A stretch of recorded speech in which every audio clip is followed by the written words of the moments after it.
I just want to do a little quick review video of a modern day Ruger 1022 here.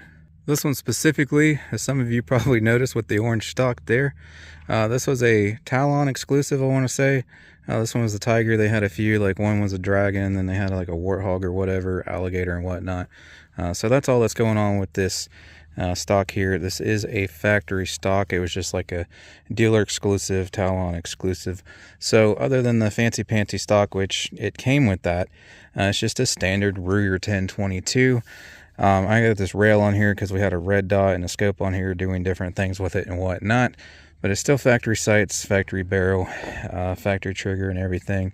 One difference with this stock, and they always make a bunch of different variations of the 1022, but your more standard one with the brown stock and whatnot will have a barrel band around it here, but this one, no barrel band.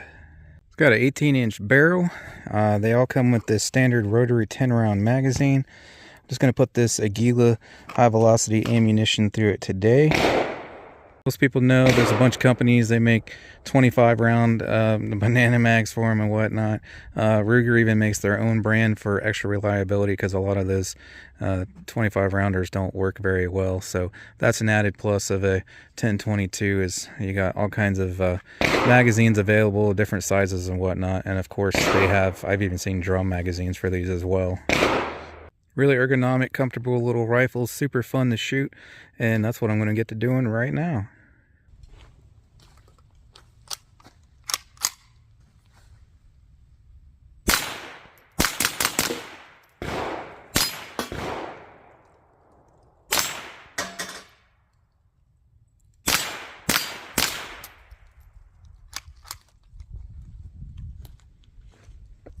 As you may have noticed, 22 doesn't really have enough power to knock these steel targets down. These are meant for like 9mm and 45 pistols. But if you can shoot them fast enough, enough times on a row, you can actually get them to fall over there. It's kind of fun to try. And with zero recoil, it's not too difficult to do.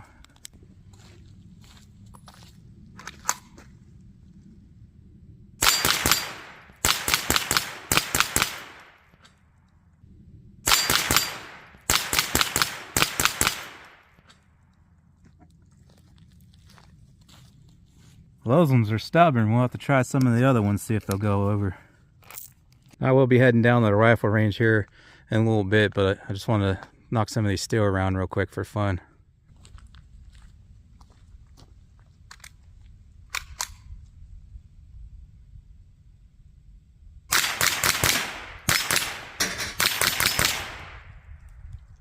Let's do a little cluster here on that steel gong I got down there. It's about 10 yards away.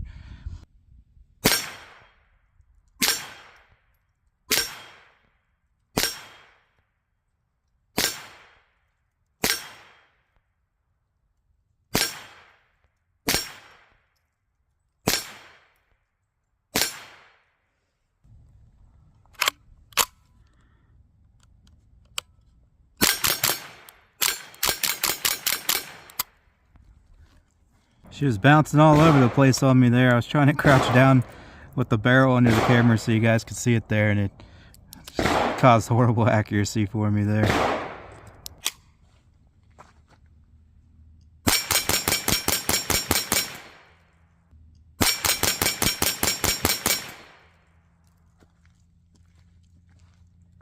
That was much better. Alright, so we're down here at the rifle range now. I just wanted to show you guys something real quick. Out there at 150 yards center of your screen, I got my gong set up there on that mound, and I just wanted to show you that 150 yards is no problem whatsoever to hit that with the iron sights.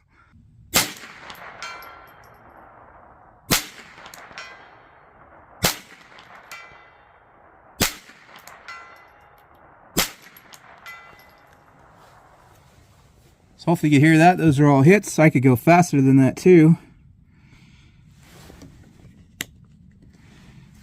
All right.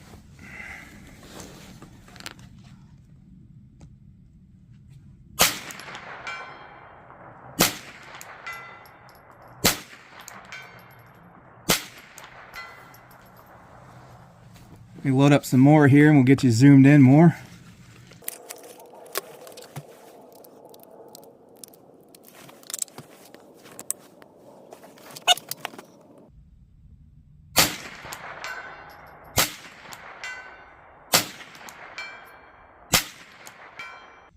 So as you can see there, pretty easy even at 150 yards. I'm pretty confident I could do the same at 200 as well. But what I want to do for you guys now, I got my target set out there, 50 yards. We'll zoom in on that. Might be able to see it, not sure, it's not a shoot and see. But we'll definitely go inspect it after we're done here. I'm going to throw a scope on here real quick and see what kind of groups we can print at 50 yards there. Alright, so there's the scope mounted up there. This is a mid-10 4-12 by 40 AO. Adjustable objective, if my freaking objective on the camera here would focus. It's a little big for the rifle, but it'll work. You can also fold down this rear sight here if your scope is contacting that, but we don't have that issue here. Link in the description, review video, which will have a link to this scope if you want to check it out. So this scope's actually meant for like heavy recoiling rifles, and if you can see this dent here,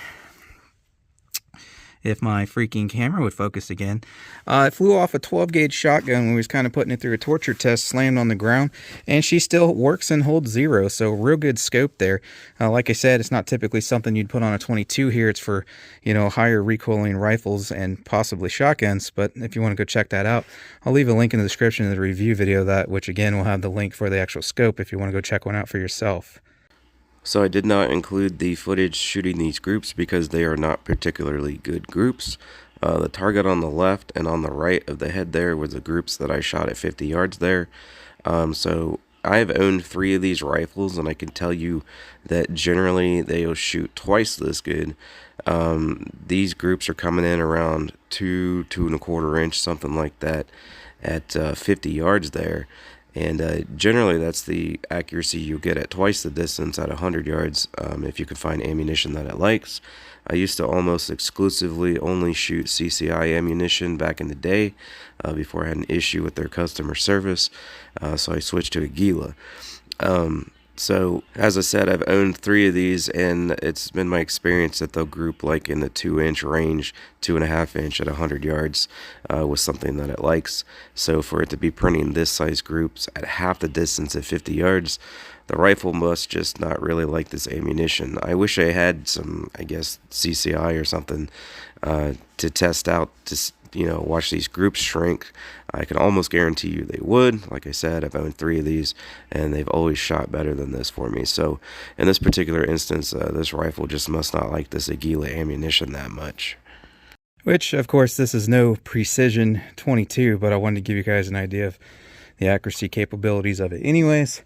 I think if you found something that liked better than those, honestly, that's pretty bad. I've seen far better results even without using match grade ammunition through the 1022s in the past. If you try something like maybe that CCI standard velocity that everybody likes so much, that stuff usually shoots pretty accurate out of most rifles.